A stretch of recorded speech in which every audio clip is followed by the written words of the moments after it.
Have you ever walked into a quiet room where the only sound is the echo of your own footsteps? Sophia stood in the doorframe of her childhood bedroom, letting the door slowly swing shut behind her. The pale afternoon light filtered through half-closed blinds, casting long narrow stripes across the carpet.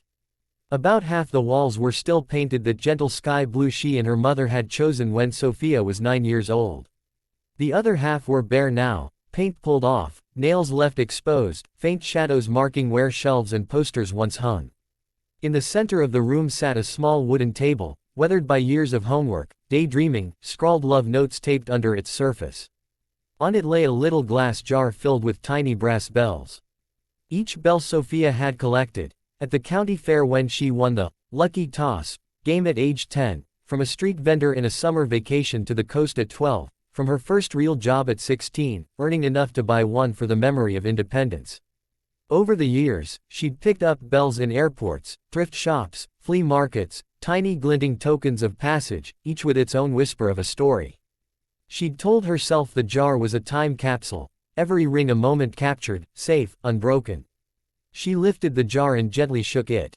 A soft chiming filled the room. Ding, ding, ding.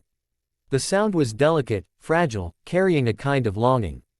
She remembered quivering with pride the day she brought the first bell home and set it on the table. Her mother had smiled and said, "We collect moments, not things, dear, but a thing can help us remember a moment." Her father, watching them, softly asked which moment the bell was for. She said it was for everything and nothing, that whole shimmering blur that was ages under 10. Yet now, as she looked around the room, she felt the weight of why she had returned. Her mother had died 6 months earlier. The house, the memories, the things, they all felt too heavy now. She'd moved into a new apartment across town, a new job, new routines. But something had pulled her back. The bells, yes, but more than that, the want to say goodbye properly. To make sense of the collection of moments. To release the jar and the bells and the ache they stored. Sophia placed the jar down and sat cross-legged on the floor. She took one of the little bells out, held it in her palm. It was smooth, shaped like a tiny flower, and when she shook it, it made a clear, singular note. She closed her eyes and heard her mother's voice, "Don't worry too much about the future. Worry instead about being kind today." She heard her father's laugh when she announced at 16 she was quitting school to travel for 3 months. "Yes, yes, you'll miss us, you'll come back with stories and maybe a few regrets, just don't lose your heart." She heard her first job's triumph and terror, the sting of rejection and the glory of passing the audition for the local theater. Tears collected at the corners of her eyes. She held the bell tightly, then let it fall onto the carpet. It rolled away with a faint ping, disappeared behind the table's leg. She watched the space where it had rolled. She realized the bell's sound was beautiful, but it belonged to a moment past. And while remembering is good, keeping every single moment in place becomes a trap. She stood, went to the window, pushed aside the blinds. Bright sunlight. Outside, birds dipped and soared, children playing in the distance. Life continuing. She understood she was at a threshold, one side the memories gently stored in the jar, the other side the future still forming. With a deep breath, Sophia lifted the jar again. But this time she opened the lid, then turned and walked out of the room. She carried the jar downstairs, into the backyard where the wind stirred the trees. The air smelled like earth after rain and newness. She placed the jar on a low stone wall under the old oak tree. She tipped the jar slightly, letting the bells spill out onto the moss-covered stones. They tumbled in a shimmering cascade, rings overlapping. She shook the jar one last time so they all chimed together.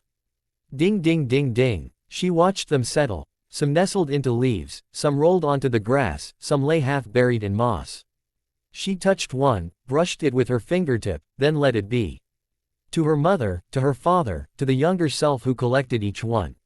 And then she walked away. The bells remained there, tiny remains of past joy and sorrow, ringing softly in the breeze, their memory intact but no longer tightly held. As she walked back into the house, the sound of one bell left behind tinkled faintly. She paused, turned her head, listened. Then she didn't look back, she let it ring, carried it away in her mind, not in her hands. At the station of departures. It was early evening. The sun had begun to set, casting a golden rose glow over the city train station. Sophia arrived at the platform of Brooklyn Heights Station, or rather, a small suburban station with arches, stone benches, the hum of the engines and distant whistles. She carried only a single suitcase, light. Her new apartment awaited across town. But her heart felt simultaneously heavy and light, heavy from the farewell unfinished, light from something having loosened. She took a seat on a wooden bench facing the tracks, watched people streaming past, couples saying quick goodbyes, workers checking their phones, perhaps someone heading to the city to chase a dream.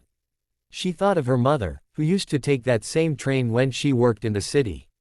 She imagined her father waving goodbye from the platform 15 years ago when Sophia boarded a train for the first time, off to a summer job beyond their town. She closed her eyes and recalled that busyness, that optimism, the little girl with her suitcase and her hair tied back, thinking she could do anything. Now she had done things. She had lost things. She had loved and had been loved. She had failed and tried again. And now this train, the one arriving in 15 minutes, would take her to an interview for a job she had never dared dream of until now. It was a job that might mean leaving behind some old routines, old friends, maybe even the city she loved. It felt like the next chapter. She opened her suitcase and took out the bell from earlier, the one she held in her hand in scene 1. She now wore it on a thin chain around her neck. It jangled faintly against her collarbone. It was small and quiet, but enough. A reminder. A promise. To remember, but not to stay locked. A whistle blew. The train slowed. Doors opened. She rose and walked toward the door, stopping just before stepping on, pausing to breathe in the station's air, train smell, machine hum, the gentle ache of change. She thought of her mother's favorite phrase, "There's a kind of bravery in letting go." And she realized she had been holding the bells and the past so tightly that she hadn't given herself room to become someone new. As she stepped into the carriage, she looked back through the door's glass at the platform.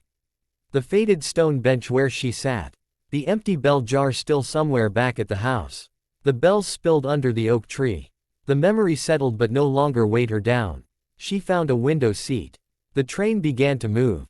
Outside the lights slipped away, the city lights blinked on. The station receded. She watched through the window as buildings turned into silhouettes, street lamps flickered. The bell around her neck tinkled softly. She pressed a fingertip to it. In her mind she saw her younger self. Waves of laughter, tears, triumphs, quiet dinners at home. She saw her parents, their voices, their smiles. She saw herself releasing the bells, doing the small act of goodbye. The shimmering possibility of more collection of moments, yes, but this time, less about holding, more about being. She whispered a promise to herself. I will ring the bell when I laugh. I will ring it when I cry. I will let new bells join in. And when the moment comes to spill them, I will not hold so tightly. The train sped on. Outside, the world capsized from day to twilight to night. She let the movement carry her, and felt for the first time in long while that the past and future could coexist, gently, side by side.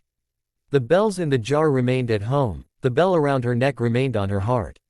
She leaned her head against the glass. Her hand found the bell. She let it roll once. Ding! A soft sound. The next moment, the next station, the next chapter.